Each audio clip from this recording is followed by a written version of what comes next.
اٹھ کے کہ آپ صلی اللہ علیہ وسلم کی جب عمر مبارکہ 59 سال ہوتی ہے اور آپ کی ہجرت مبارک کا 7واں سال ہوتا ہے، اس سال آپ صلی اللہ علیہ وسلم کو غزوہ خیبر پیش آیا۔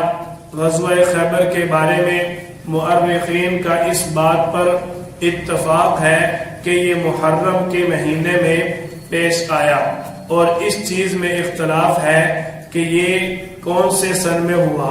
بعض حضرات کہتے ہیں کہ 6 ہجری اور بعض حضرات کا کہنا ہے کہ یہ 7 ہجری کو پیش آیا۔ راجح قول کہ 7 ہجری محرم الحرام کے مہینہ میں غزوہ خیبر پیش آیا۔ جنگ خندق میں جن کفار نے مدینہ پر حملہ کیا تھا ان میں خیبر کے یہودی بھی شامل تھے۔ آپ صلی اللہ علیہ وسلم اور مسلمانوں کے بارے میں ان کا دل انتقام کے لیے بھڑک رہا تھا کہ انتقام کی آگ ان کے سینوں میں جوش مار رہی تھی، چنانچہ یہ لوگ مدینہ پر پھر ایک دوسرا حملہ کرنے کے لیے تیاریاں کرتے ہیں۔ اس مقصد کے لیے قبیلہ غطفان کو بھی انہوں نے آمادہ کر لیا۔ قبیلہ غطفان عرب کا ایک بہت ہی طاقتور جنگجو قبیلہ تھا، اس لیے ان لوگوں نے اس کو اپنے ساتھ ملا لیا۔ جب نبی کریم صلی اللہ علیہ وسلم کو خبر ملی کہ خیبر کے یہودی قبیلہ غطفان کو ساتھ لے کر مدینہ پر حملہ کرنے والے ہیں، آپ صلی اللہ علیہ وسلم نے اس چڑھائی کو روکنے کے لیے 1600 صحابہ کرام کو ساتھ لے کر آپ صلی اللہ علیہ وسلم خیبر روانہ ہوئے۔ مدینہ پر حضرت سبا بن عرفہ ان کو آپ صلی اللہ علیہ وسلم نے افسر اور سردار مقرر کیا۔ حضور صلی اللہ علیہ وسلم رات کے وقت خیبر میں اپنی فوج لے کر پہنچ جاتے ہیں۔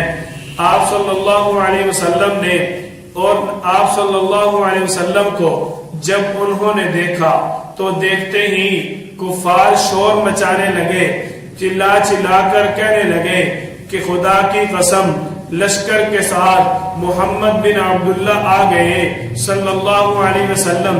اس وقت حضور نبی کریم صلی اللہ علیہ وسلم نے فرمایا کہ آج خیبر برباد ہو گیا۔ بلا شبہ ہم جس قوم کی طرف بھی اترتے ہیں، جس میدان میں ہم نے قدم رکھا تو ہم نے ان کفار کو سبق سکھایا، اور وہ صبح کفار کے لیے انتہائی بری ثابت ہوئی جس رات کو ہم نے کافروں پر حملہ کیا۔ آپ صلی اللہ علیہ وسلم کے صحابہ کرام بھی ادھر سے نعرہ تکبیر اور اللہ اکبر کی صداؤں کے ساتھ اس میدان غزوہ خیبر میں اترتے ہیں۔ آپ صلی اللہ علیہ وسلم کی اس جنگ میں آپ کے ایک پیارے صحابی حضرت اسود راعی رضی اللہ تعالی عنہ کی شہادت ہوتی ہے۔ ان کا واقعہ یہ ہے کہ یہ ایک حبشی تھے جو خیبر کے کسی یہودی کی بکریاں چرایا کرتے تھے۔ جب یہودی جنگ کی تیاریاں کرنے لگے تو اس نے اس بکریاں چرانے والے غلام نے اپنے آقا سے، بکریوں کے مالک سے، اس حضرت اسود راعی رضی اللہ تعالی عنہ نے پوچھا، آخر تم لوگ کس سے جنگ کرنے کے لیے تیاریاں کر رہے ہو؟ یہودیوں نے کہا کہ آج ہم اس شخص سے جنگ کریں گے جو نبوت کا دعویٰ کرتا ہے۔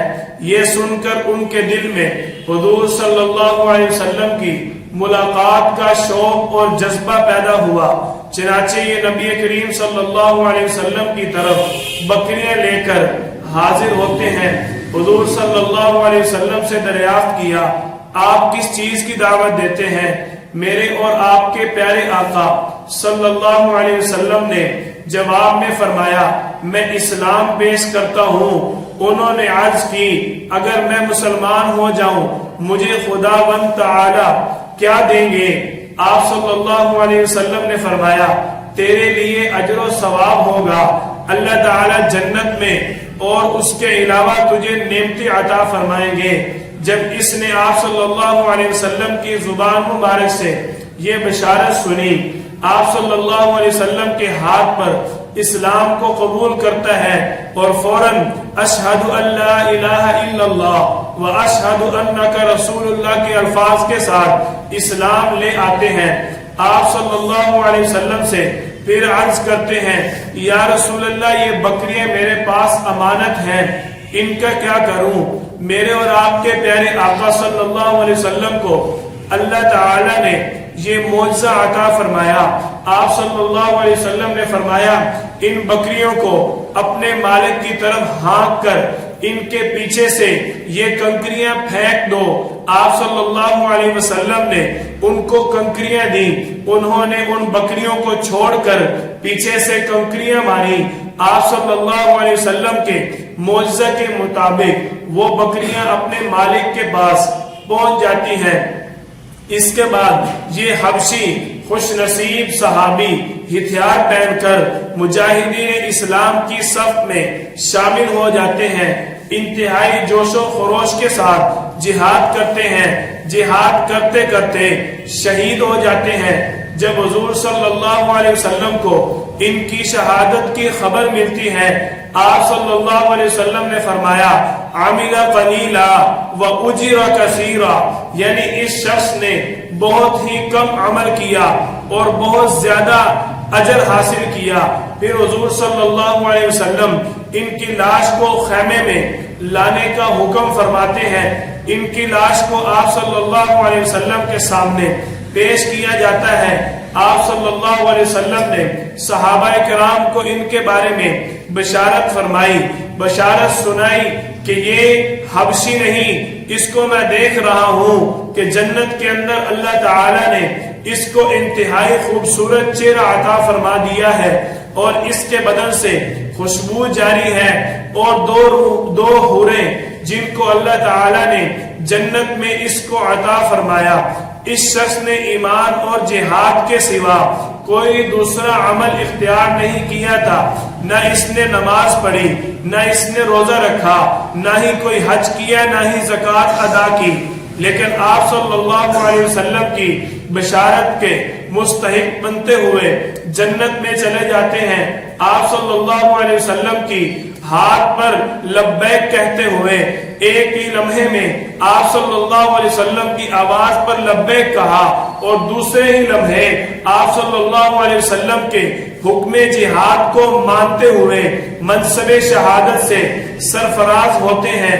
آپ صلی اللہ علیہ وسلم کی اس دعوت کو جب انہوں نے بے دھڑک قبول کیا، اللہ تعالی نے ان کو کتنا عظیم منصب عطا فرمایا، بغیر کسی عمل کے اللہ تعالی نے ان کو جنت عطا فرما دی۔ صحابہ کرام اس جنگ میں آپ صلی اللہ علیہ وسلم کی خدمت میں بڑے شوق کے ساتھ یہ تمنا لیے ہوئے حاضر تھے کہ ہم کو آپ صلی اللہ علیہ وسلم اس جنگ کا پرچم عطا کر دیں، اس جنگ کے اندر جس کو آپ صلی اللہ علیہ وسلم نے پرچم نبوی، پرچم جہاد، پرچم امارت عطا فرمانا تھا، اس کے بارے میں میرے اور آپ کے پیارے آقا صلی اللہ علیہ وسلم نے 3 بشارتیں بیان فرمائی تھی کہ جس کو یہ پرچم ملے گا وہ اللہ اور اس کے رسول کا محب ہوگا، اور جس کو یہ پرچم ملے گا وہ اللہ اور اس کے رسول کا محبوب بھی ہوگا، اور جس کو یہ پرچم ملے گا خیبر اس کے ہاتھ سے فتح ہو جائے گا۔ حضرت عمر رضی اللہ تعالیٰ عنہ اس پرچم کے بارے میں تمنا رکھتے ہیں، فرماتے ہیں کہ میرے دل میں بڑی تمنا تھی کہ یہ پرچم مجھے مل جاتا، لیکن جب صبح ہوتی ہے آپ صلی اللہ علیہ وسلم کی صدا لوگوں کے کان میں پڑی کہ علی کہاں ہے۔ آپ صلی اللہ علیہ وسلم نے لوگوں نے آپ صلی اللہ علیہ وسلم سے عرض کی کہ علی رضی اللہ تعالیٰ عنہ کی آنکھوں میں پانی ہے، آنکھیں خراب ہیں۔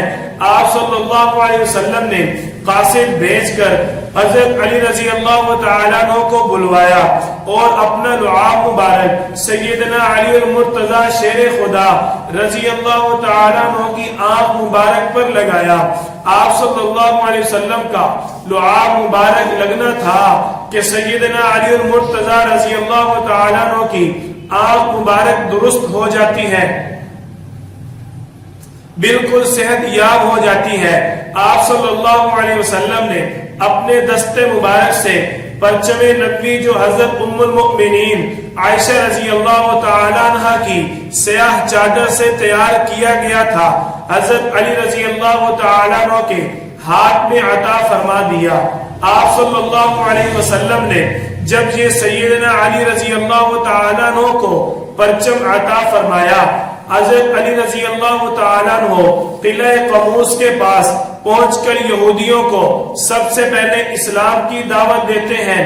اس قلعہ کا سردار اور بڑا رئیس جس کا نام مرحب ہے، یہ بڑے جوش کے ساتھ سیدنا علی المرتضی شیر خدا رضی اللہ تعالیٰ عنہ کے سامنے نکلا اور یہ اشعار پڑھ رہا تھا۔ خیبر خوب جانتا ہے کہ مرحب ہوں، اسلحہ پوش ہوں، بہت ہی بہادر ہوں، تجربہ کار ہوں۔ حضرت علی رضی اللہ تعالیٰ عنہ نے اس کے ان اشعار کا جواب دیا کہ میں وہ ہوں، میری ماں نے میرا نام حیدر رکھا، حیدر کا مطلب شیر ہوا کرتا ہے، میں شیر کی طرح ہیبت ناک ہوں۔ مرحب نے بڑے تمطراق سے جوش کے ساتھ آگے بڑھ کر سیدنا علی المرتضی شیر خدا کرم اللہ وجہ رضی اللہ تعالیٰ عنہ پر وار کیا۔ حضرت علی رضی اللہ تعالیٰ عنہ اپنے اس وار سے بچتے ہوئے پینترا بدل کر پیچھے ہو جاتے ہیں۔ آپ صلی اللہ علیہ وسلم کے اس چچا زاد پیارے شیر خدا حضرت علی رضی اللہ تعالیٰ عنہ نے دوسرے ہی لمحے پوری جرت اور قوت کے ساتھ حضرت علی رضی اللہ تعالیٰ عنہ نے دوسرے ہی لمحے پوری جرت اور قوت کے ساتھ اس بدبخت پر وار کیا، اتنے زور سے وار کیا کہ روایات کے اندر آتا ہے حضرت علی رضی اللہ تعالیٰ عنہ کا وار اس کے سر سے گزرتے ہوئے اس کے دانتوں تک اس کے سر کو دو ٹکڑے کر دیتا ہے۔ حضرت علی رضی اللہ تعالیٰ عنہ نے اس بدبخت کو اپنے پہلے ہی وار میں ڈھیر کر دیا۔ آپ صلی اللہ علیہ وسلم کو اللہ تعالیٰ نے اس جنگ خیبر غزوہ خیبر میں فتح عطا فرمائی۔ اس جنگ میں مسلمان اور کفار کے درمیان بہت ہی سخت معرکہ پیش آیا۔ آپ صلی اللہ علیہ وسلم کی جانب سے مسلمان 15 شہید ہوتے ہیں۔ 15 مسلمانوں کو اللہ تعالیٰ نے غزوہ خیبر میں جام شہادت عطا فرمایا اور دشمنان اسلام میں تقریباً 93 یہودی قتل ہوتے ہیں۔ آپ صلی اللہ علیہ وسلم کو اللہ تعالیٰ نے جنگ خیبر میں فتح عطا فرمائی۔ آپ صلی اللہ علیہ وسلم فتح کے بعد خیبر کی زمین پر قبضہ فرما لیتے ہیں۔ حضور صلی اللہ علیہ وسلم کے پیارے صحابی حضرت عبداللہ بن رواحہ رضی اللہ تعالیٰ عنہ کو آپ صلی اللہ علیہ وسلم خیبر میں ہی بھیج دیتے ہیں۔ آپ صلی اللہ علیہ وسلم کا یہ غزوہ جس میں اللہ تعالیٰ نے آپ کو فتح عطا فرمائی، اس کے بعد یہ خیبر مسلمانوں کا ہو گیا۔ اسی 7 ہجری کو آپ صلی اللہ علیہ وسلم کا حضرت صفیہ رضی اللہ تعالیٰ عنہ سے نکاح ہوا۔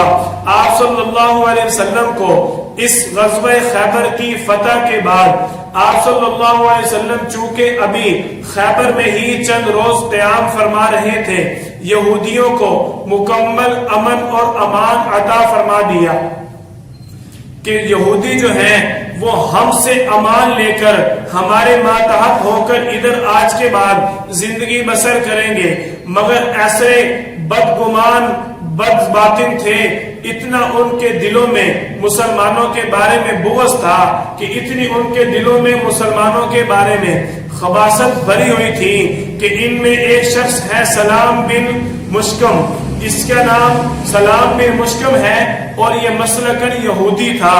اس کی بیوی ہے جس کا نام تھا زینب۔ اس نے آپ صلی اللہ علیہ وسلم کی اور مسلمانوں کی دعوت کی۔ نبی کریم صلی اللہ علیہ وسلم جب دعوت کے لیے تشریف لے جاتے ہیں، آپ صلی اللہ علیہ وسلم نے جب کھانا شروع کیا، اللہ کے حکم سے آپ صلی اللہ علیہ وسلم کو ایک لقمہ کھانے کے بعد خبر دے دی گئی، اس کھانے میں زہر ہے، آپ صلی اللہ علیہ وسلم نے ایک ہی لقمہ کھا کر اپنا ہاتھ کھینچ لیا۔ آپ کے ایک صحابی حضرت بشر بن برا رضی اللہ تعالیٰ عنہ، انہوں نے سیر ہو کر یہ کھانا کھایا۔ یہ آپ صلی اللہ علیہ وسلم کے ساتھ اس کھانے میں شریک تھے۔ یہ کھانا کھانے کے بعد حضرت بشر بن برا رضی اللہ تعالیٰ عنہ شہید ہو جاتے ہیں۔ آپ صلی اللہ علیہ وسلم فرماتے ہیں کہ اس عورت کا یہ ایک لقمہ کھانے کے بعد پوری زندگی میرے گلے میں درد رہا، اور جب آپ صلی اللہ علیہ وسلم کی رحلت مبارک، وصال مبارک، وفات مبارک ہوئی، آپ صلی اللہ علیہ وسلم حضرت عائشہ رضی اللہ تعالیٰ عنہ کو فرماتے ہیں، عائشہ، خیبر میں مجھے جو اس عورت نے زہر دیا تھا، آج بھی وہ زہر میری آنتریوں کو کاٹ رہا ہے۔ یعنی آپ صلی اللہ علیہ وسلم کو اللہ تعالیٰ نے منصب شہادت عطا فرمایا۔ آپ صلی اللہ علیہ وسلم کو ان بدبختوں نے زہر دیا، اور زہر دینے کے بعد جب تصدیق ہو گئی، بات کھل کر سامنے آئی، آپ صلی اللہ علیہ وسلم نے پوچھا، ان ظالموں نے اپنے جرم کا اقرار کر لیا اور کہا ہم نے اس نیت سے زہر دیا تھا کہ اگر یہ پیغمبر ہوگا اس کو پتہ چل جائے گا کہ کھانے میں زہر ہے، اگر اس کو پتہ نہیں چلے گا تو ہم اس پر ایمان نہیں لائیں گے، اس کو چھوڑ دیں گے۔ آپ صلی اللہ علیہ وسلم نے ایک مرتبہ پھر رحمت للعالمین ہونے کا ثبوت دیا۔ آپ صلی اللہ علیہ وسلم نے اپنی محبت، الفت اور شفقت دکھائی کہ ان لوگوں کو معاف کر دیا۔ آپ صلی اللہ علیہ وسلم نے اپنی طرف سے تو ان کو معاف کر دیا، لیکن جو زینب عورت جس نے حضرت بشر بن برا رضی اللہ تعالیٰ عنہ کو زہر دیا، ان کے شہادت کے بدلے میں اس عورت کو دیت کے طور پر، قصاص کے طور پر قتل کر دیا گیا۔ آپ صلی اللہ علیہ وسلم کے اس فتح خیبر کے بعد حضرت جعفر رضی اللہ تعالیٰ عنہ، جو سیدنا علی المرتضی رضی اللہ تعالیٰ عنہ کے بھائی ہیں، یہ حبشہ سے واپس آتے ہیں۔ آپ صلی اللہ علیہ وسلم فرماتے ہیں، مجھے خیبر کے فتح ہونے کی اتنی خوشی نہیں جتنی جعفر طیار رضی اللہ تعالیٰ عنہ کے آنے کی خوشی ہوئی۔ جب خیبر فتح ہوا، آپ صلی اللہ علیہ وسلم کو اللہ تعالیٰ نے وحی کے ذریعے چند احکامات بھی عطا فرمائے، چند مسائل آپ صلی اللہ علیہ وسلم کے ذریعے اللہ تعالیٰ نے امت مسلمہ پر واضح فرمائے۔ جنگ خیبر کے موقع پر پیش آنے والے احکامات، دیے جانے والے مسلمانوں کو مسائل کہ آج کے بعد جو پنجہ دار پرندہ ہوگا، جس پرندے کا پنجہ ہوگا، یعنی جو پرندہ اپنے پنجے سے شکار کرتا ہوگا، وہ پرندہ آج کے بعد مسلمانوں کے لیے کھانا حرام ہے۔ اسی طرح جو دوسرے تمام درندہ جانور ہیں، شیر ہے، اس طرح کے جو دیگر جانور ہیں جو چیر پھاڑ کر کے اپنے پاؤں کے ساتھ شکار کر کے کھاتے ہیں، وہ جانور بھی آج کے بعد مسلمانوں کے لیے حرام ہے۔ اسی طرح گدھا اور خچر، اس کو بھی اللہ تعالیٰ نے مسلمانوں پر حرام قرار دیا۔ اسی فتح خیبر کے بعد اللہ تعالیٰ نے آپ صلی اللہ علیہ وسلم پر سورۃ المؤمنون میں وحی بھیج کر والذین هم لفروجہم حافظون کے الفاظ کے ساتھ متع حرام قرار دیا کہ آج کے بعد مسلمانوں کے لیے متع 100% حرام ہے۔ اس سے پہلے مسلمان متع نہیں کرتے تھے، ایک نکاح مؤقت ہوا کرتا تھا جس کو مشہور متع کے نام سے یاد کیا جاتا تھا۔ نکاح موقت یعنی میں ایک عورت کے ساتھ نکاح کرتا ہوں اپنی ضرورت پوری کرنے کے وقت تک، اتنے مہر کے بدلے، اتنے معاوضے کے بدلے۔ یہ خیبر سے پہلے جائز تھا، لیکن جب خیبر فتح ہوا، نکاح موقت اور ہر قسم کے متع کو میرے اللہ نے حرام قرار دیا۔ ہر لحاظ سے اہل اسلام کا، اہل سنت والجماعت اور صرف روافض کے نزدیک یہ متع حلال ہے، تمام کے تمام مذاہب اور مسالک میں متع حرام ہے، صرف روافض کے نزدیک متع حلال ہے۔ آپ صلی اللہ علیہ وسلم پر اللہ تعالی نے فتح خیبر کے بعد متع حرام قرار دیا۔ ایک بات ہم نے پڑھی تھی کہ آپ صلی اللہ علیہ وسلم جب 6 ہجری میں مکہ کی طرف تشریف لے گئے، آپ صلی اللہ علیہ وسلم نے عمرہ نہیں کیا تھا، یاد ہے؟ آپ صلی اللہ علیہ وسلم نے عمرہ نہیں کیا تھا، وہی عمرہ جو آپ صلی اللہ علیہ وسلم صلح حدیبیہ کے معاہدات کے طے ہونے کے بعد چھوڑ کر آ گئے تھے کہ اگلے سال مسلمان آ کر عمرہ کریں گے۔ آپ صلی اللہ علیہ وسلم اسی صلح نامہ کے مطابق آئندہ سال عمرہ کے لیے تشریف لاتے ہیں۔ 3 دن آپ صلی اللہ علیہ وسلم نے مکہ میں ٹھہرنے کا اس صلح حدیبیہ کے معاہدہ نامہ کے اندر یہ عہد کیا تھا۔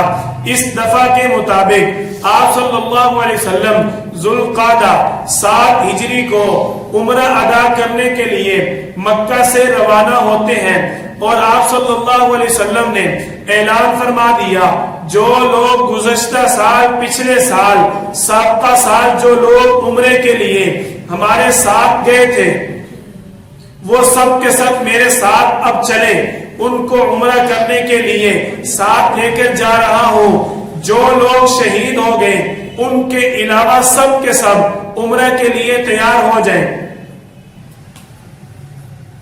آپ صلی اللہ علیہ وسلم کو چونکہ کفار پر بھروسہ نہیں تھا، کفار پر آپ صلی اللہ علیہ وسلم کا اعتماد اٹھ چکا تھا کہ وہ اپنے آپ کو پورا کریں، یہ ہو نہیں سکتا۔ آپ صلی اللہ علیہ وسلم پوری جنگ کی تیاری کے ساتھ مسلمانوں کو لے کر روانہ ہوتے ہیں۔ آپ صلی اللہ علیہ وسلم نے مدینہ کے اندر حضرت ابو ذر غفاری رضی اللہ تعالیٰ عنہ کو حاکم بنا دیا، اور ادھر آپ صلی اللہ علیہ وسلم مکہ میں داخل ہوتے ہیں۔ آپ کے ساتھ حضرت عبداللہ بن رواحہ رضی اللہ تعالیٰ عنہ اشعار پڑھتے ہوئے، اونٹ کی مہار ہاتھ میں لیے ہوئے بلند آواز سے مکے میں داخل ہوتے ہیں، اور کیا اشعار پڑھتے ہیں؟ اے کافروں کے بیٹو، سامنے سے ہٹ جاؤ، آج جو تم نے اترنے سے روکا ہم تلوار چلائیں گے، اگر ہم تلوار کا ایسا وار کریں گے جو سر کو اس سے جسم سے الگ کر دے گا، جو تمہارے سر ہیں یہ تن سے جدا ہو جائیں گے، اور دوست کی یاد اس کے دوست کے دل سے بالکل بھلا دو، آج تم میں سے کوئی کسی کو بچا نہیں سکتا۔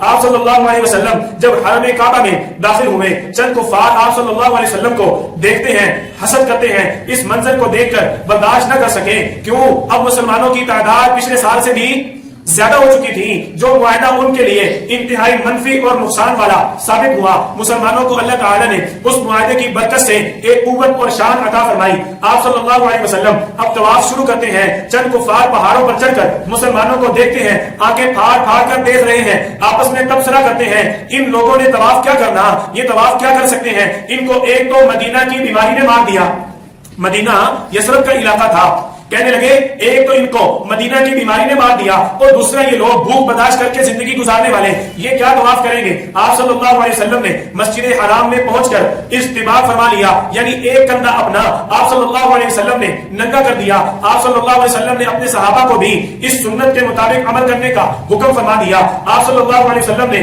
اللہ تعالی نے آپ صلی اللہ علیہ وسلم کو وحی کے ذریعے بتا دیا۔ آپ صلی اللہ علیہ وسلم نے صحابہ کرام کو حکم دیا کہ ہم پہلے 3 چکروں میں جب طواف کریں گے اس میں ہم رمل کریں گے، رمل ہوتا ہے اکڑ کر چلنا۔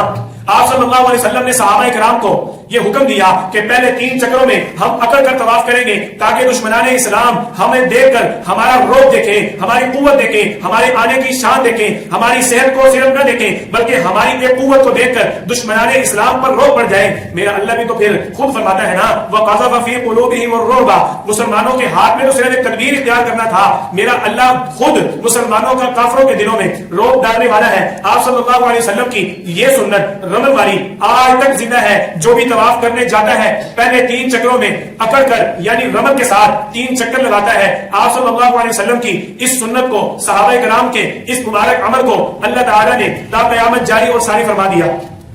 آپ صلی اللہ علیہ وسلم عمرہ کر کے واپس تشریف لے جاتے ہیں. حضرت میمونہ رضی اللہ تعالیٰ عنہ آپ صلی اللہ علیہ وسلم کی زوجہ محترمہ، ان کے ساتھ آپ صلی اللہ علیہ وسلم کا واپسی پہنچ کر نکاح ہو جاتا ہے. 7 ہجری کو آپ صلی اللہ علیہ وسلم کے 2 نکاح ہوئے، ایک حضرت صفیہ رضی اللہ تعالیٰ عنہ سے اور ایک میمونہ رضی اللہ تعالیٰ عنہ سے. اگلے سال 8 ہجری کو آپ صلی اللہ علیہ وسلم کو ایک اور غزوہ پیش آیا جس غزوہ کا نام جنگ موتا ہے. غزوہ موتا آپ صلی اللہ علیہ وسلم اس جنگ کے اندر خود شریک نہ ہوئے، لیکن آپ صلی اللہ علیہ وسلم نے اس جنگ کے اندر شریک ہونے کا ارادہ فرمایا.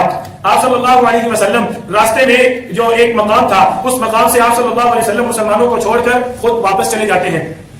اس مقام کا نام ہے ثنیۃ الوداع. آپ صلی اللہ علیہ وسلم اس مقام تک صحابہ کرام کے قافلے کو چھوڑ کر واپس تشریف لے جاتے ہیں. اس جنگ کو تاریخ کے اندر آپ صلی اللہ علیہ وسلم کو مسلمانوں کی طرف سے بہت بڑا نقصان ہوا کہ جو عظیم صحابہ کرام تھے وہ اس جنگ کے اندر شہید ہوئے. آپ صلی اللہ علیہ وسلم کو اللہ تعالیٰ نے ان کے واپس پہنچنے سے پہلے ہی ان کی شہادت کے بارے میں باخبر فرما دیا. موتا ملک شام میں، موتا کا جو علاقہ ہے یہ ملک شام میں ایک مقام کا نام ہے. 8 ہجری کو کفر اور اسلام کا یہ وہ عظیم الشان مارکہ ہے جن میں 1 لاکھ کفار کا لشکر ہے اور مسلمانوں کی تعداد 3000 ہے. آپ صلی اللہ علیہ وسلم اور مسلمانوں نے اس جنگ کا ارادہ کیوں فرمایا؟ اس جنگ کے ہونے کا سبب کیا بنا؟ آپ صلی اللہ علیہ وسلم نے صحابہ کرام کو خطوط دے کر بادشاہوں کی طرف بھیجا تھا. آپ نے پڑھا نا 5 ہجری کو خندق کے بعد آپ صلی اللہ علیہ وسلم نے صحابہ کرام کو خطوط دے کر دوسرے علاقوں میں بادشاہوں کی طرف بھیجا. ان میں ایک نام تھا حضرت حارث بن عمیر رضی اللہ تعالیٰ عنہ. ان کو آپ صلی اللہ علیہ وسلم نے بلقار کے بادشاہ شرحبیل بن عمر غسانی جو قیصر روم کا بادشاہ گزرا تھا اس کی طرف آپ صلی اللہ علیہ وسلم نے اپنے پیارے صحابی کو خط دے کر بھیجا.